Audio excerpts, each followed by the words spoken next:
Hello hello student, कैसे हैं आप सभी लोग। तो आज का जो हमारा टॉपिक है वो है शोध समस्या का सूत्रीकरण, यानी कि शोध समस्या का फॉर्मुलेशन कैसे किया जाता है।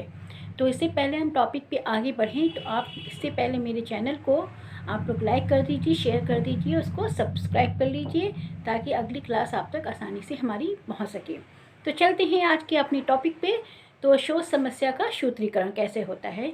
किसी भी जो शोध आप करते हैं उसका सबसे पहला चरण क्या होता है, किसी भी शोध समस्या यानी कि जो आप समस्या लेंगे उसको ढूंढना, उसका चयन करना। और ये चयन कोई हवा में तो आप करेंगे नहीं, है ना, उसका कोई आधार होना चाहिए।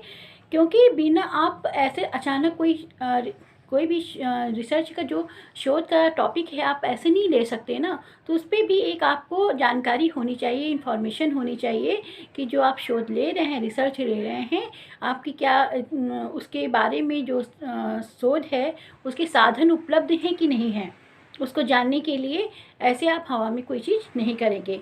इसी संबंध में एक ऑफ हैं, उन्होंने कहा किसी भी शोध समस्या का सूत्रीकरण में व्यक्तिगत मूल्यों का विशेष महत्व होता है। विभिन्न समाज विज्ञानियों ने मूल्य के एक दूसरे से भिन्न होने का शोध के लिए एक दूसरे से भिन्न समस्याओं को लिया है। यानी कि उनको कहने का मतलब है कि हो सकता है कि आप जो शोध समस्या ले रहे हो अपने समुदाय की, आपके यहाँ इतना समस्या के रूप में उसको ना देखा जाता हो, लेकिन जो दूसरा समाज है, दूसरे समुदाय के लोग हैं, वो उसे एक समस्या के रूप में देखते हैं, समझते हैं।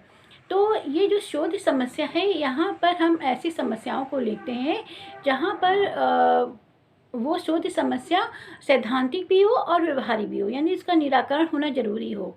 किसी भी समुदाय के लिए बारे में जो हमें जानकारी उपलब्ध होती है, उससे संबंधित जो संस्कृति होती है, उससे जो रिलेटेड अगर आप लेते हैं, शोध लेते हैं, रिसर्च लेते हैं, तो उसमें बहुत से लोगों की अलग अलग तरह की राय हो सकती है। समाजों में अनेक सामाजिक दशाएं भी इस बात का निर्धारण करती हैं कि आप किसी सोच समस्या को कैसे लेते हैं, है ना। इस बात के अलावा भी कि जो समाज है, जिस समुदाय का आप ले रहे हैं, उसके अलावा अनेक प्रेरणाएं भी होती हैं जो सोच समस्या आपको जो सोच समस्या है उसको लेने के लिए आकर्षित करती हैं। एग्जाम्पल के तौर पर आप ऐसी कोई सोच समस्या ले रहे हैं जिससे आपको पता चले कि अगर हमने इस समस्या का निराकरण कर लिया तो समाज में आपकी एक प्रतिष्ठा होगी, एक स्टेटस बन जाएगा। या फिर जो आप समस्या ले रहे हैं उससे संबंधित जो आपको फंडिंग हो रही है वो बहुत अच्छी हो रही है, तो आप उस सोच समस्या को यहाँ पर ले सकते हैं। तो यानी कि ये भी अतिरिक्त प्रेरणाएं हैं जो आपको शोध समस्या को लेने के लिए प्रेरित करती हैं।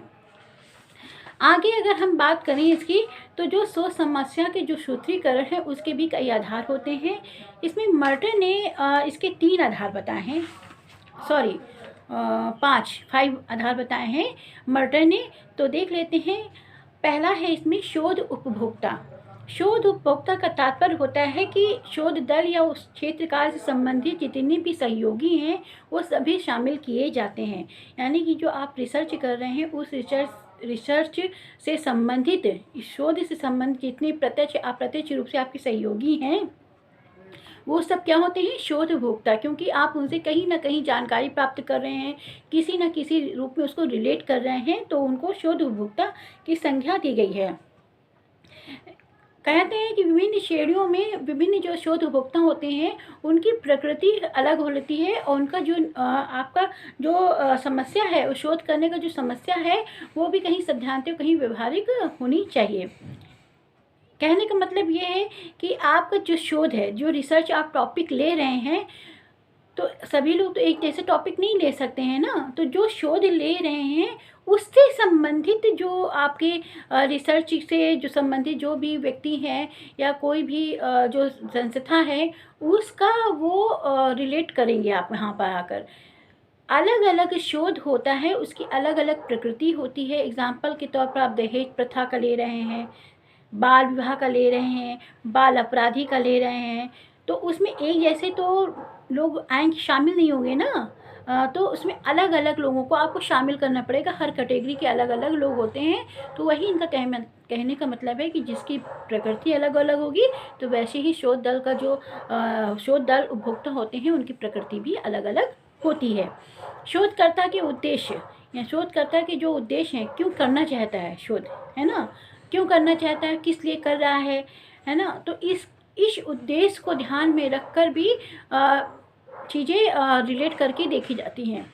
शोध का उद्देश्य इसलिए रखा जाता है कि जो आप शोध ले रहे हैं, रिसर्च ले रहे हैं, उससे आप भटके नहीं, क्योंकि समाज में बहुत सी समस्याएं होती हैं। ऐसा ना हो कि आप एक से जो है ना हट के दूसरे पर केंद्रित हो जाएं।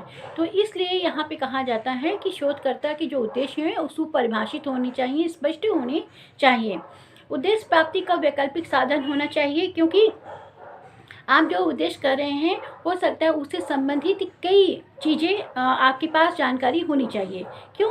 क्योंकि हो सकता है कि आप जो पहला इंस्ट्रूमेंट इस्तेमाल कर रहे हो उससे वो उतनी जानकारी उपलब्ध ना हो पाए, तो आप दूसरा इंस्ट्रूमेंट इस्तेमाल कर सकते हैं, जो भी तकनीक है उसका इस्तेमाल कर सकते हैं, है ना। तो अगर सभी की जानकारी आपको नहीं होगी तो क्या होगा, आपकी शोध में कठिनाइयाँ आ जाएंगी। अगर आपको एक ही पता हो कि हम इसी से कर सकते हैं, मान लीजिए कि आपको मनोवृत्ति, किसी की मनोवृत्ति नापना है, तो मनोवृत्ति नापने के लिए बहुत से मापन है ना, बहुत से मापन है।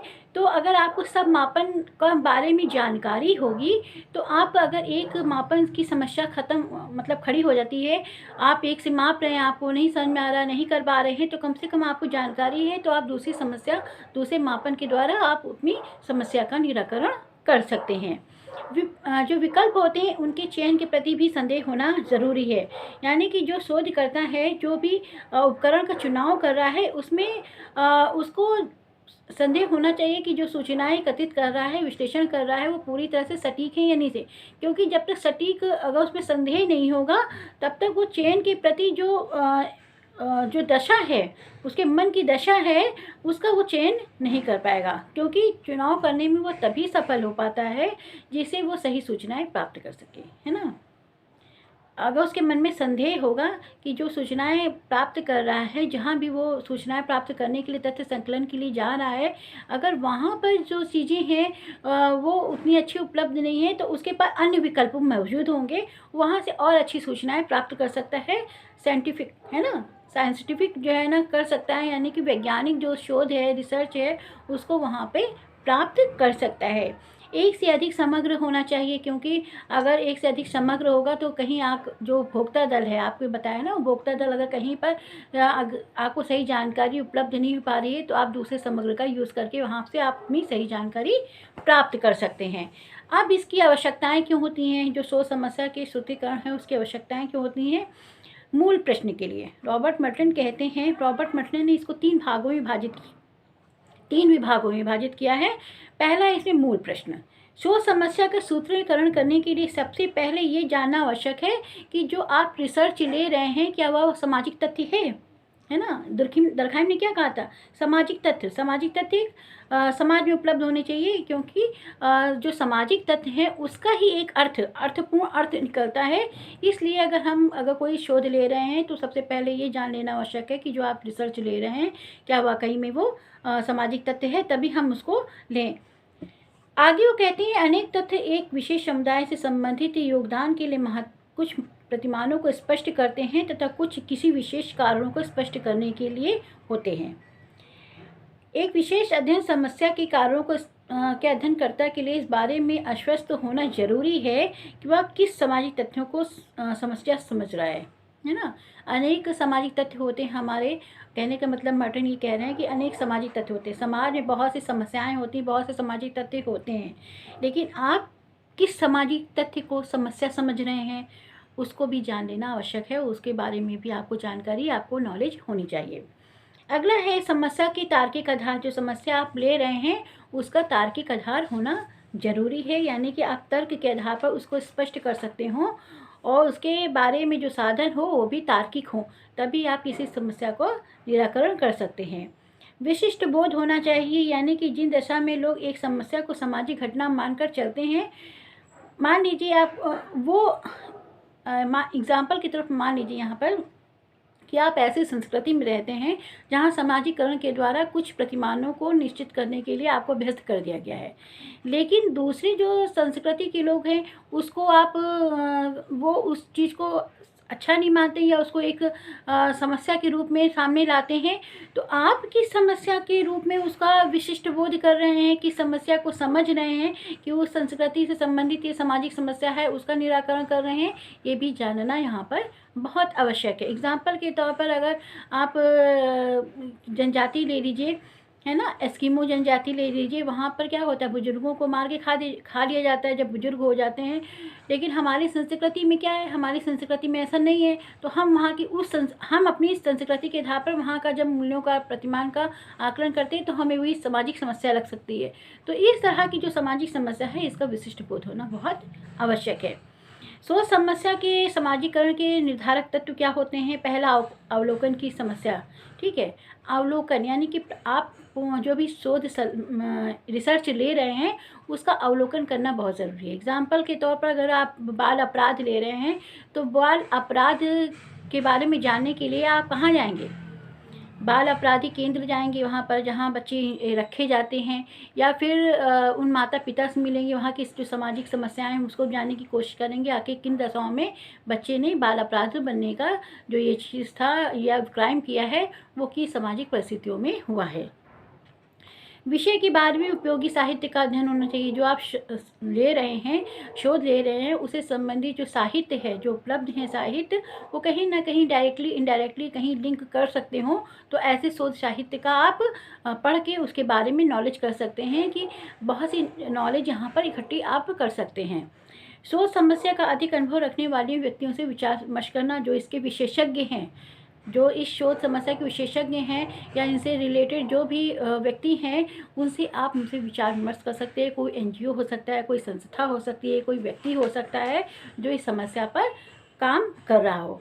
तो ये था हमारा शोध समस्या का सूत्रीकरण, फार्मूलेशन के जब आप फार्मूलेट करेंगे किसी भी रिसर्च को, तो आप किन किन बातों का ध्यान रखेंगे, इस बारे में आज हमने बात करी है। तो आज का क्लास आज यहीं तक रखते हैं, और कल की क्लास में फिर मिलते हैं। तो आज का क्लास यहीं तक, और जाने से पहले आप मेरे जो चैनल है शिशोलॉजी स्टडी विद नीलम को लाइक कर दीजिए, शेयर कर दीजिए और सब्सक्राइब कर दीजिए।